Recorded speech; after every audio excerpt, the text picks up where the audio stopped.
जैसे ही भगवान ने प्रवेश किया, सामने एक धनुष रखा था। तो ठाकुर जी ने बलराम जी से कहा, दाऊ दादा? बोले हाँ। पिछले अवतार में हमने तोड़ा था, इस अवतार में आप तोड़ दो।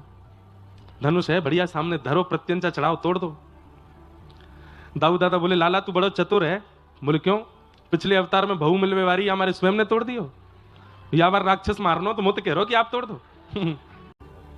सबसे अच्छे सखा ठाकुर जी के कौन है पता है? श्री बलराम जी महाराज। बड़ी पटती है दोनों में।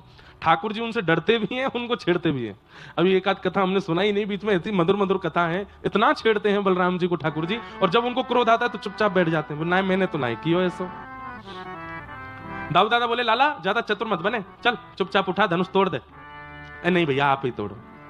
धीमे से बलराम जी कान के पास गए। बोले, बहुत दिन है गए लाला, वंशी में ही देखो है, आज इच्छा है रही है एक बार धनुष उठा करके नेक एक बार वही रूप दिखा दे। राजीव नेत्रम रघुवंशनाथम कारुण्य रूपम। जैसे ही भगवान ने प्रवेश किया, सामने एक धनुष रखा था। तो ठाकुर जी ने बलराम जी से कहा, दाऊ दादा? बोले हाँ। पिछले अवतार में हमने तोड़ा था, इस अवतार में आप तोड़ दो। धनुष है बढ़िया, सामने धरो, प्रत्यंचा चढ़ाओ, तोड़ दो। दाऊ दादा बोले, लाला तू बड़ा चतुर है। बोले क्यों?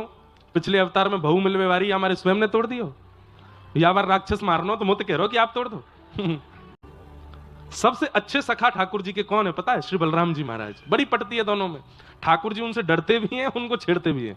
अभी एक आध कथा हमने सुनाई नहीं, बीच में ऐसी मधुर मधुर कथा है, इतना छेड़ते हैं बलराम जी को ठाकुर जी, और जब उनको क्रोध आता है तो चुपचाप बैठ जाते हैं। ना मैंने तो नहीं किया ऐसा।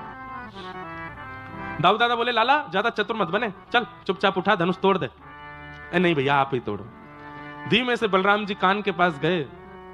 बोले, बहुत दिन है गए लाला, वंशी में ही देखो है, आज इच्छा है रही है एक बार धनुष उठा करके नेक एक बार वही रूप दिखा दे।